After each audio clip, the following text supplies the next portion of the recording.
So today we are so very excited to welcome Erica Merritt. Clients describe the Equius group founder as a gifted facilitator, skilled coach, and stellar leadership and organizational development expert. Erica has extensive experience leading and designing organizational development initiatives, designing and facilitating leadership programs, and navigating complex environments. She holds coaching certifications from the Gestalt Institute of Cleveland and the Center for Credentialing Education. She is a trusted consultant and coach and a valued partner in her clients' growth and success who is equipped with an inclusion mindset, equity lens, and powerful set of expertise. As an engaged community member, she serves on the Cleveland International Film Festival Board, Applewood Center's Board, and is a sustaining member of the Junior League of Cleveland. And she is also a member of the Cleveland Bridge Builders class of 2008. In addition to featuring Erica today, we are also very excited to announce our partnership with her along with her co-facilitator, Adele DeMarco, for a new workshop series hosted by Cleveland Leadership Center called Co-Creating an Equitable Future, which is a 5-session virtual workshop series that will explore the various facets of racism, its background in America, and much more. It will run once a month from October to February, and all are welcome to register. We will be including the details in the follow-up email after today's session. And with that, I'm going to turn it over to Erica.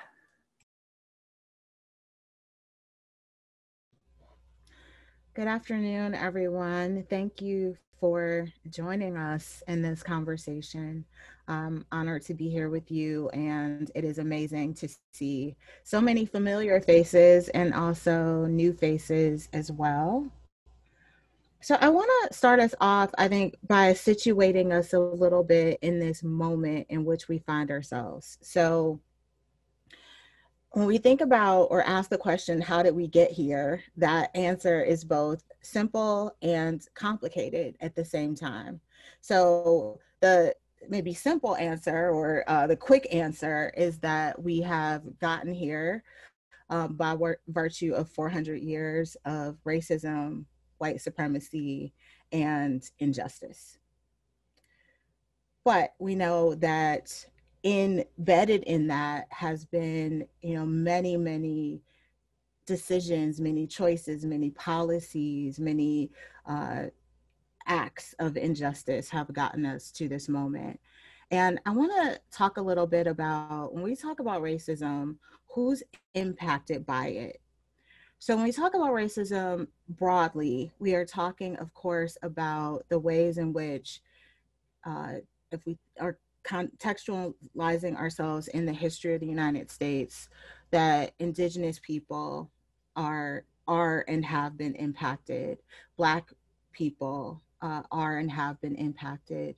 People who identify as Latino, Latinx have and are being impacted. People who are Asian or Pacific Islander, people who identify as bi or multiracial, and also people who are identified as people of color. So racial identity in itself could be a conversation all its own, which we will dig into in the series. So if you decide to join us, that's a place where we'll talk much more about that. I am mostly, for our time together today, going to be centering us in anti-Black racism.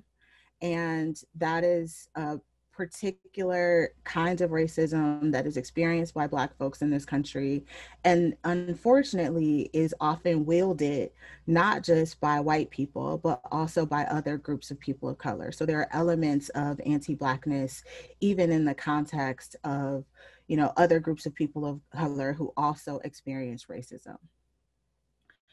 I also want to name that many of you have probably uttered these words. I have uttered these words, that nothing has changed. And I have been checking myself on that lately because it's not completely true. It is true that not enough has changed.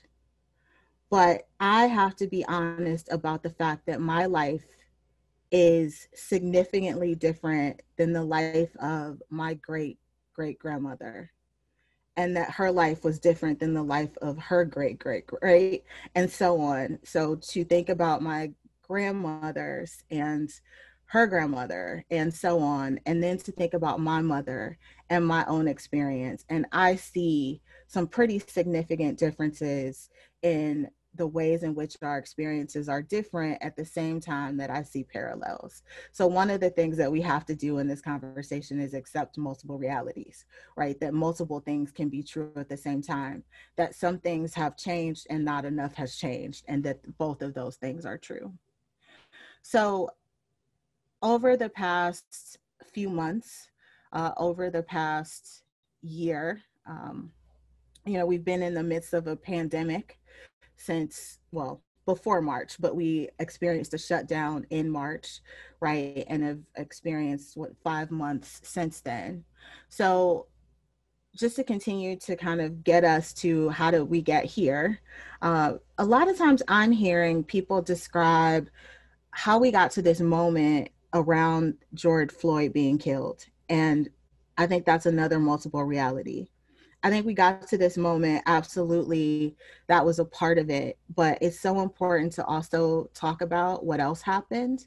So to talk about us being in the midst of a pandemic, to talk about Ahmaud Arbery, to talk about Breonna Taylor, and for Cleveland very specifically, to also talk about Tamir Rice, right? To talk about Melissa Williams and Timothy Russell, and to talk about Tanisha Anderson, right? Who were both killed in 2014.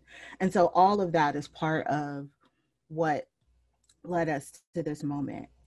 We have been poor learners and teachers of our history in this country, and we have not done a great job often of drawing a through line between our history and our current state. So in this moment, there are people who are experiencing an awakening, right? Or who have been over the last few months. There are some people who are saying it's about time. And there are other people who are frustrated, and rightfully so, right? Because it's taken us too long to get here. So where is here? Where is here? So we are in this moment, which honestly sometimes feels for me like I am in the upside down or in some weird alternate reality where kneeling is being supported and in some instances even encouraged, where we're seeing Black Lives Matter in Sprite commercials, where we're seeing Black Lives Matter painted on streets, we're seeing monuments being torn down, and we're seeing teams contemplating name changes. At the same time that on Sunday, we had another shooting, right? So Jacob Blake is dead, and there are protests happening as we speak as a result. We're seeing symbolic changes happen, and those changes can lead to systemic and sustainable change. Where many of your organizations, I bet, for those of you who are inside of institutions and organizations, released some kind of statement in May or maybe in June as a result of what's happened across the country. And all of those things are a start, but we need to make sure that symbolic change actually leads to some concrete changes. And so I want to talk a little bit about how do we begin to do that. First, we cannot project manage our way out of structural racism. I am being inundated. I have colleagues who are doing similar work who are also being inundated by requests. And in some instances, there are organizations who have already started to think about and do this work. In other instances, there are organizations that are thinking about these things for the first time. And there's nothing wrong with that. Like, start where you are, but don't stay there. However, you have to know that a single town hall, a single open forum, a single training is not going to permanently transform your organization. That this is going to be work that you have to dedicate yourself to, both individually and collectively, for quite a long time. Earlier today, I was in another conversation and I was really struck by something that one of the participants said. And she said, it's like we baked like this is a 400-year-old cake and we're trying to figure out how to get the egg out. And that really, it created a powerful image in my mind, right? So imagine that. How do you get the egg out of a cake that is 400 years old, right?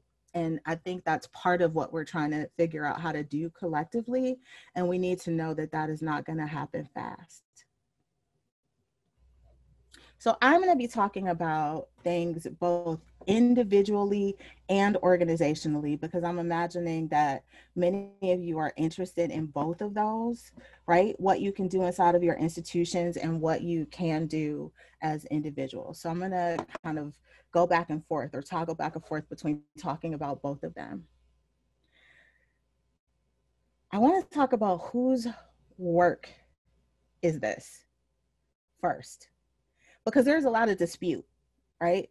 So some people are saying, white people, you created this mess, go fix it. Some people are saying, people of color, you understand this mess in which we find ourselves, you go fix it. And I think that the answer is not simply either of those. We have to figure out how to be in this work together. And that is easier said than done. And one of the observations I have right now, having been doing this work, particularly around racial justice since 2012, very specifically, and watching in the programs that I'm facilitating that are people signing up, right? Not being sent, but deciding on their own to come and participate, that there's been this pendulum swing. So in 2012, it was like pulling teeth to get white folks into those conversations. And I've watched this sort of evolution over time, where now, in some instances, I see almost all white people conversations and not as many people of color, not as many Black folks, not as many other folks. And I think there are some concrete reasons for that. I think one of the reasons is being overwhelmed and exhausted. I think being frustrated. I think it's also a self-protective measure, because I think as the anxiety has been heightened by what's happening across the country, people are feeling more raw. And they're retreating a little bit as a way of protecting themselves. And I understand that 100%, and I respect it. And I think that some of us still have to figure out how we can coordinate and coalition build across race to do some of this work together. Absolutely, there's work that white folks need to do and figure out on their own. And there's work that people of color need to do and figure out. And I don't want to oversimplify this bubble that I'm calling people of color, right? We know that there are different groups in here, and that there are different I's and we's, and that, you know, what's needed for certain communities of color is not the same. And so I don't use that as a way of erasing identities. I want to acknowledge that. And I want to acknowledge that the disparities in the ways that people are experiencing racism is not always the same. But I think that this is our work, not simply one group's work or the other group's work, even if that work is different. So what are some of the things that we can do? One of the things, we have to start doing our homework, and we need to stop supporting causes and campaigns that explicitly or implicitly support structural racism. Right? We need to be more discerning in our decision making. We need to expand our definition of racism. So I talk about racism on 4 levels: the internalized component, the interpersonal component, the institutional component, and the structural component. So often when we are disagreeing about whether or not something is racist, we are actually disagreeing about what racism is. And so there's an opportunity to check ourselves around how are people even defining racism? Because if they're only defining it in the context of individual interpersonal meanness, then we are missing the ways in which it's operating within our institutions. And we are missing the ways in which it is pervasive because of our history. Understand that racial justice work and your diversity and inclusion strategy are not the same. So doing D&I work, and I actually want to say out loud. So racial justice is the proactive creation and reinforcement of policies, practices, attitudes, and actions that produce equitable power, access, opportunities, and treatments and outcomes for everyone. Okay? And it is specifically focused on race. It is not focusing on every other dimension of diversity. It understands that there are intersections, right? But I do think there's a way, and I am not dismissing the need to focus on other dimensions. I want to make that clear. But I do want to say that there is a way that sometimes when we talk about everything, we talk about nothing. And I do think that when we are only talking about appreciation and we're not talking about the power dynamics behind that and the way in which when you're talking about, oh, we need more people of color in our organization, well, why is that even a problem in the first place? Why are we having to have that conversation? What is the history that has led to that? And what are the power dynamics around that, right? That exists for a reason. And we can't disconnect those two things. Acknowledge that assimilation and inclusion are not the same thing. So there's a model around this, and it looks at uniqueness, and it looks at to the degree to which people feel that they belong in a certain space. And so often what we have created in organizations is actually you can look different, but don't actually be different. If you can mirror the dominant culture, then you are welcome here. But if you bring something other than that, there is no room for you.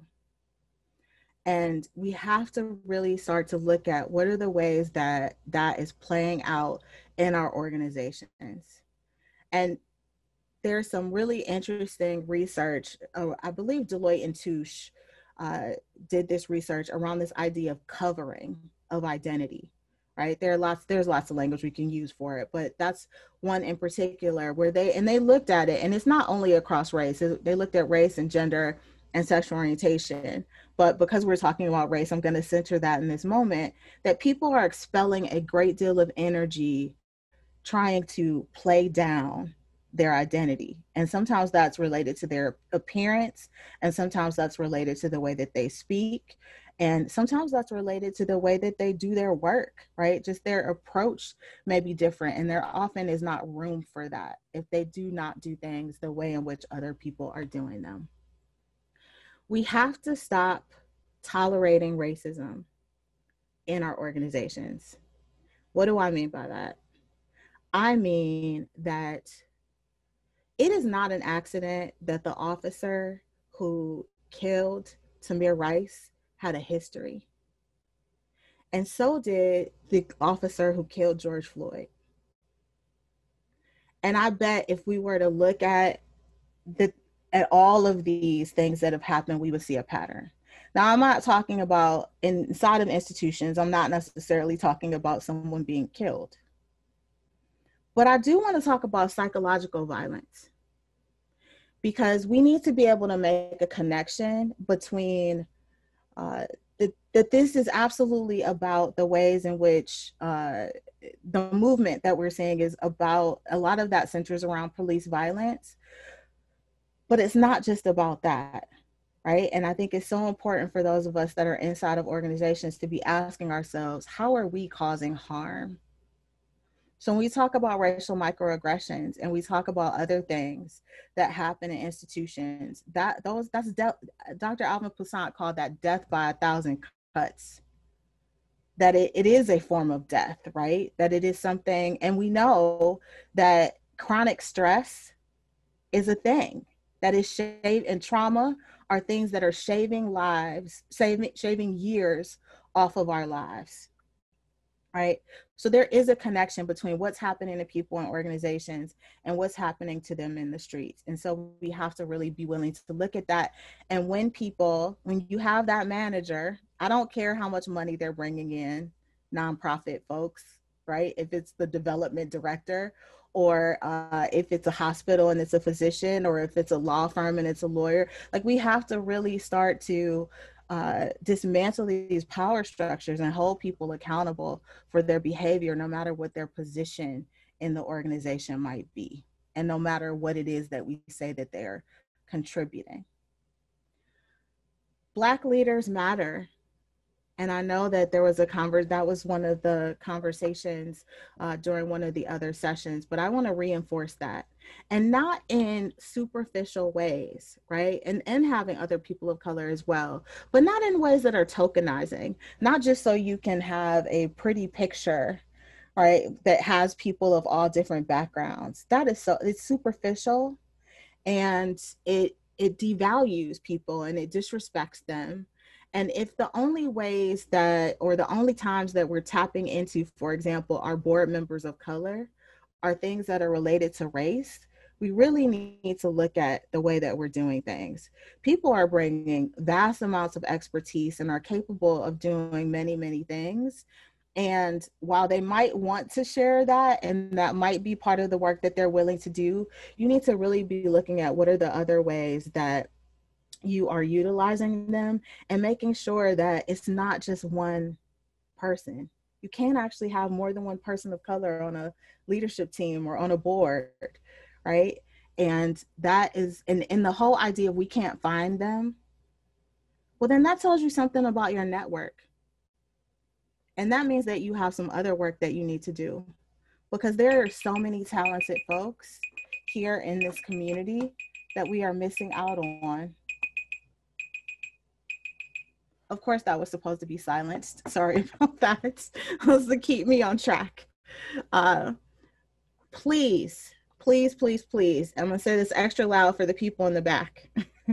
Please do not expect your Black and Brown employees to be responsible for solving the racism in your institutions. And please do not expect them to do this work for you. You know, I kept thinking throughout the last few weeks, like if I saw one more reading list, I was just going to lose my mind. There's so many resources out there that you can use, and they do not involve taxing people who are already emotionally drained and taxed. And it's so important that, I mean, you can express concern, you can create space for conversation, but do not expect them to be responsible for doing this work. Oh, and by the way, on top of their job, right? Without compensation. Please run our council, right? Please do, 20 more hours a week of work, and we're not going to pay you anything else to do it. But we expect for you to contribute in this way. And depending on the dynamic in the organization, even if people want to say no, they often don't feel like they can. And so I want you to keep that in mind. Here's the other thing. Stop deprofessionalizing this work, because that's the other thing that you're doing by doing that. There are experts. You actually live in a city where for almost 20 years, we had a graduate degree program at Cleveland State called the Diversity Management Program, right? And I'm not saying that everyone who's an expert in this field has to have that degree or a specific certification, but I am saying that they're experts. And I don't mean the people who just started their business in May. Yeah. I'm talking about like the people who have been in this work and have been doing it for a long time, or maybe they've been doing it professionally. I mean, they may have started a business in May, but they already had expertise. I'm not talking about those people. So we would not ever take a chief financial officer or someone who works in finance and I'm sorry, I'm saying it backwards. You would not take me, who has an expertise in diversity, equity, and inclusion and racial equity. You wouldn't take me and put me in finance because I had an interest in it or because you needed somebody over there. So why is the inverse happening, right? Why are you taking a person of color from a department that has nothing to do with doing this work and then putting them in a position where often they're not going to be successful, and then you're going to point to how it failed later, but you created that. So I want to make the distinction, because I'm not saying that people can't be groomed to do this work, but you probably shouldn't put them in the chief diversity officer role, right? It'd be a little bit different to say, here, be a coordinator in this space and let us teach you the ropes. That's a little bit different, but I'm seeing what I'm describing happening, which I would definitely call a deprofessionalization of this work in this field. Don't punish the truth tellers. Often we ask people to tell us the truth about what's happening in our institutions, or we ask people that we are in relationship with to tell us the truth about their experience of us. And then when they tell us, what happens? When they tell the organization, sometimes it gets dismissed or they get labeled a troublemaker. When they tell us individually, we get defensive. We have to take the sting out of this idea of exhibiting racist behavior. So when I started doing this work, and I have to say, I can't say this without saying a shout out to Sandy Schwartz, who I see on this call. Super excited to see her.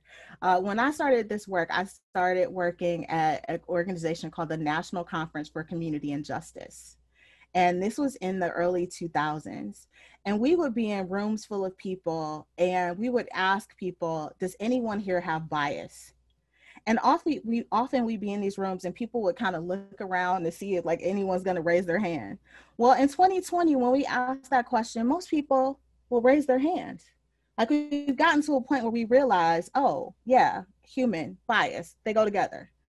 But what we haven't gotten to is this idea that we do biased things.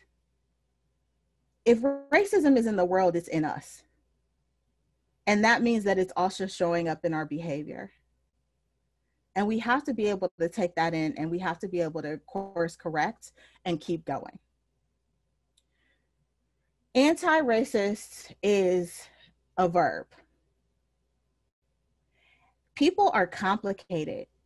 We are capable of exhibiting allyship 1 minute and racist activity or behavior another minute. And we have to recognize that both of those things are possible and stop getting so hung up on them and so emotional about it that we're paralyzed and we can't move forward and we can't do anything. We all need to be doing our own reflective work. Rachel and I, when we were thinking about this, talked a lot about, this tension between learning and action, reflecting and doing. And there is no magic formula. I'm not going to tell you like, go into your office or spend the next 6 months studying before you ever take any action. But I am going to tell you that we need a certain degree of self-awareness, and that sometimes it's a parallel process. In other words, part of how we learn is by doing. And in that doing, there will be failing at times, but we have to really brush off our knees and get back up and try again. This cannot be, oh, I tried, I was called out, and now I'm throwing up my hands and I quit. This cannot be, oh, it got hard, I quit. You are going to make mistakes. Get over it. It's going to happen, right? It's just a matter of when. And we all collectively have unlearning that we need to do. This work is not new in many ways. There are so many resources and there are so many sort of both cautionary tales and maybe even a few success stories that we can look back at. And if you were to ask me, Why we haven't gotten further, I would tell you that I believe part of that is because we have not stayed the course. That we've reached a certain point at different times in our history, and we've decided that we had done all that needed to be done, and then we waited. And if we look at organizations, we have different things that happen. People leave.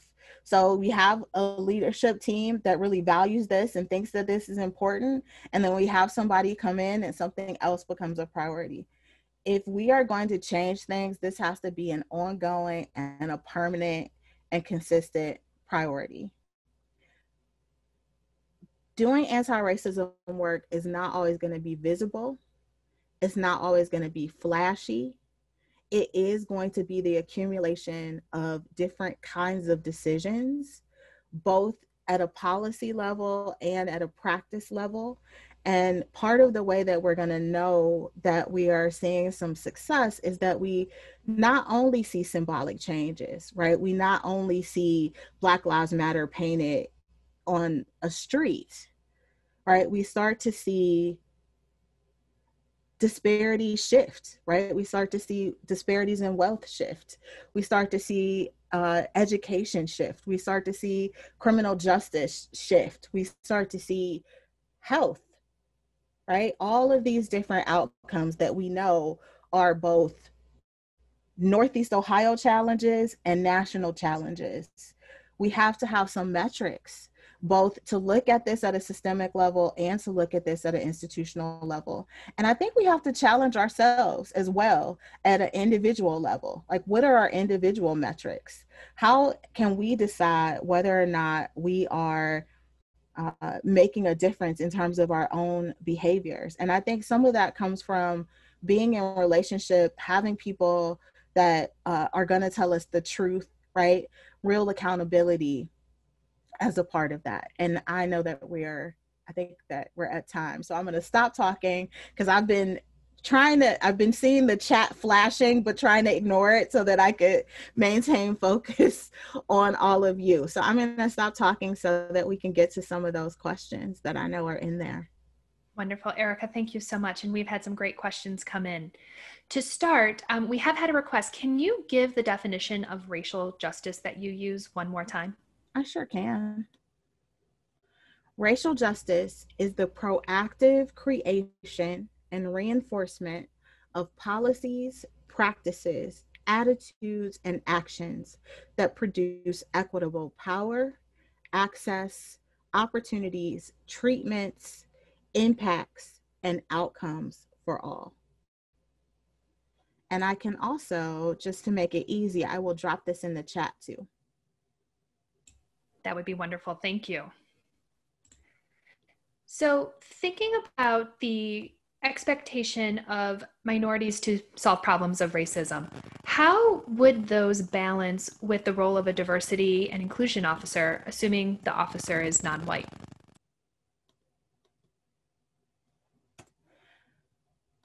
I think that I want to make a distinction between people who are team members who work for an organization and someone who has professionally made the decision to do this work.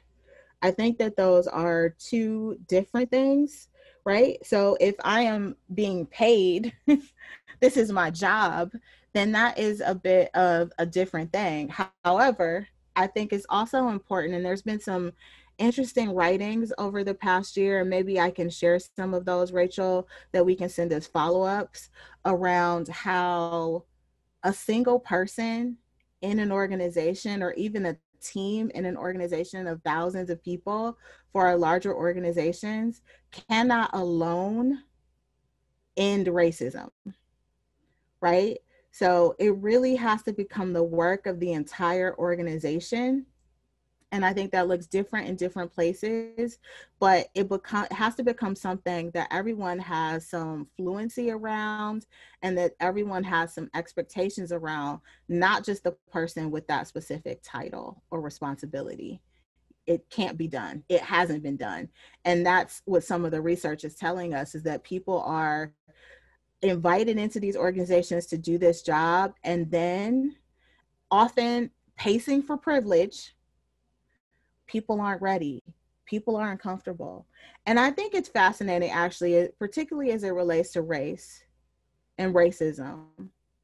How can white people's comfort in having a conversation about racism or thinking about doing something about it be more important than being on the side of experiencing it and needing it to end? So thinking through as people are going on their journeys, when we make mistakes, when we try to learn and move past, some people or organizations sometimes won't let those move through and learn and move on. How can we get in the right frame of mind to overcome that challenge? I want to make sure I understand the question, Rachel. Can you say that again? Understand the challenge of How, kind of as we try to learn and move past, if there are those around us who might not be allowing that movement forward and learning and changing, how can we get in the right frame of mind to overcome that? Yeah, so I think I understand. I think we are in an interesting moment of there's this tension around calling in, calling out, canceling people, right? And I think we have to decide what it is that we want to happen. I think there are things that are egregious enough, right? Going back to what I said earlier about not just letting things slide, that have to be addressed in concrete ways. And sometimes that means that the person needs to, the lesson needs to be that you're no longer going to be working here, right? And we hope that you learn and work on that somewhere else. But other times, I guess for me, I often think about all the things I don't know. So even though I'm in this field, if we even talk about the fact that there are 9 dimensions of diversity, well, there are more, but 9 that we talk about frequently. There are many more, but we talk about these 9 frequently.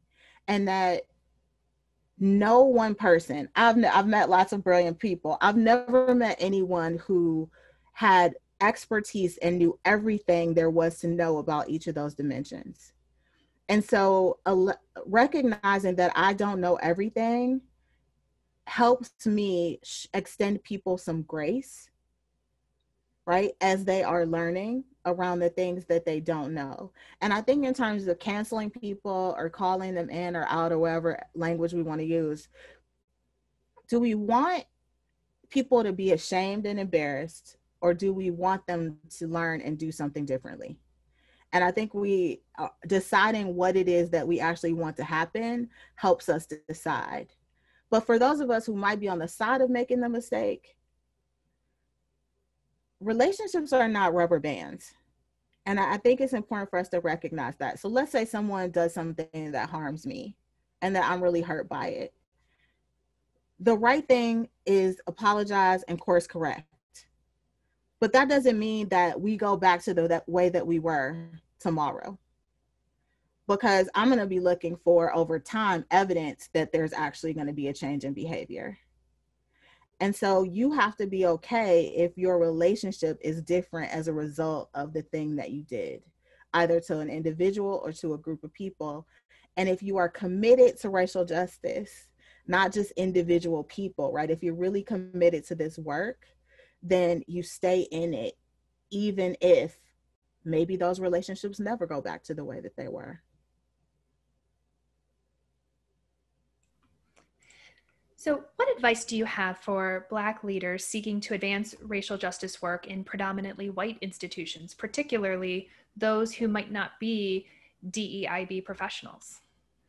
Yeah, so I think that we all still have to do our own work. And one of the important things for actually all of us, but definitely for Black folks who are doing this work for ourselves, is to really dig into some of the internalized things that we are carrying and to be conscious of the ways that maybe we're also perpetuating and supporting some of the things that are happening in our institutions that are racist, right? We can contribute to those systems because we are a part of them. And I think that the way that sometimes we interact with each other or look at other people in the organization also could use some serious work. So that's one thing. The other thing is, how do you build, who are the allies, who are the accomplices, who are the people in the organization who want to be in this conversation, who want to be looking at the work that you are doing differently. You cannot and should not have to do this alone, and you may end up doing the work with other people who look like you, but you might also, and I think in most cases for sustainable change, need to have other partners who don't look like you, whether those are other people of color more broadly, or whether those are white folks in the organization. It is everyone's work to have a positive impact on the institution. So much of the comments and questions have been around kind of the role of leaders, especially in organizations driving this work.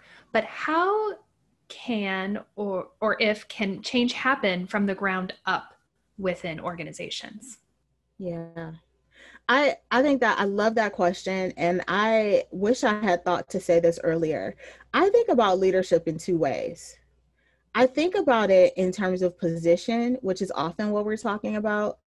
But when I say leadership, most of the time I'm talking about it in terms of behavior, because we have people who are in positions of leadership who do not, right? They have authority, but they are not necessarily displaying what I would consider leadership.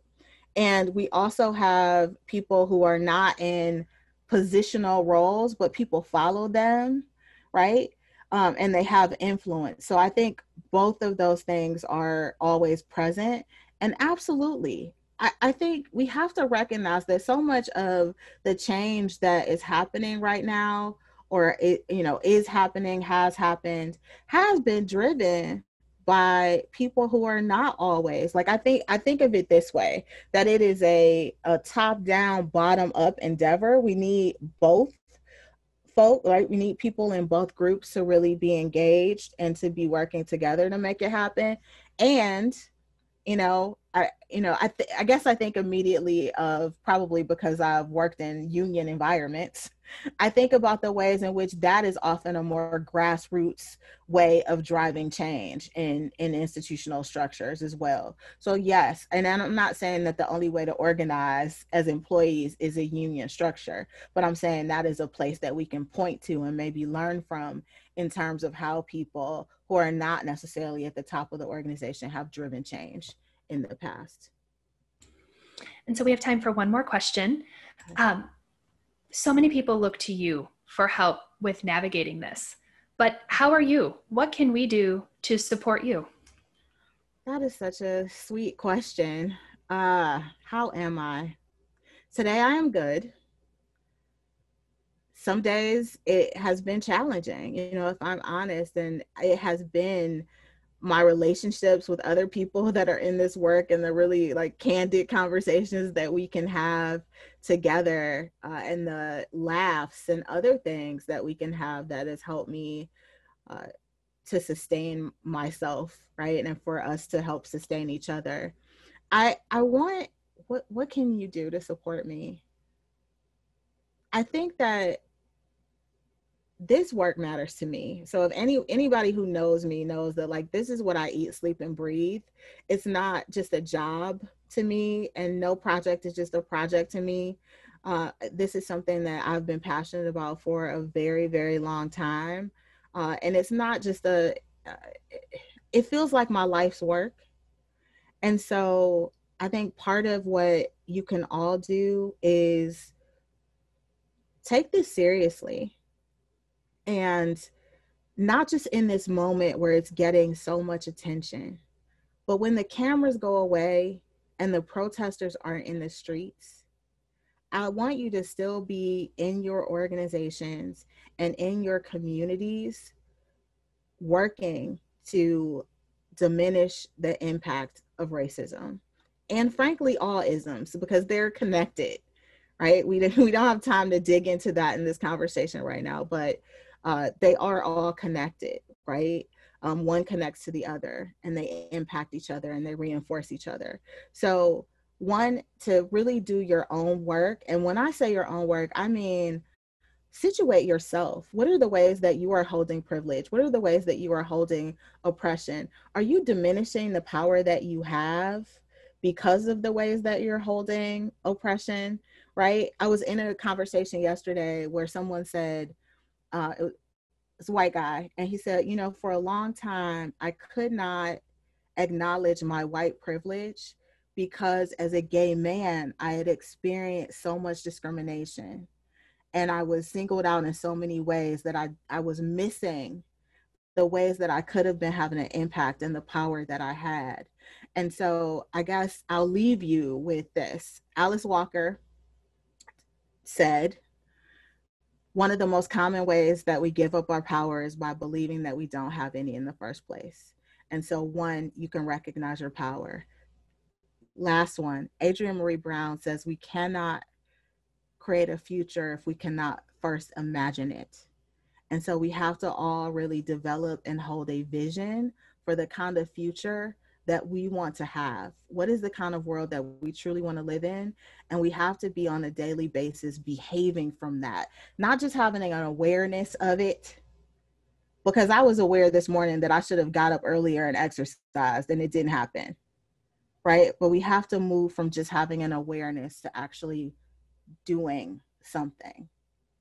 And if you don't know what to do, there are people out there who can help, right? I think that the Cleveland Leadership Center is an excellent resource to be thinking about these things. I'm going to send you some, or Rachel's going to, through Rachel, I'm going to send you some resources.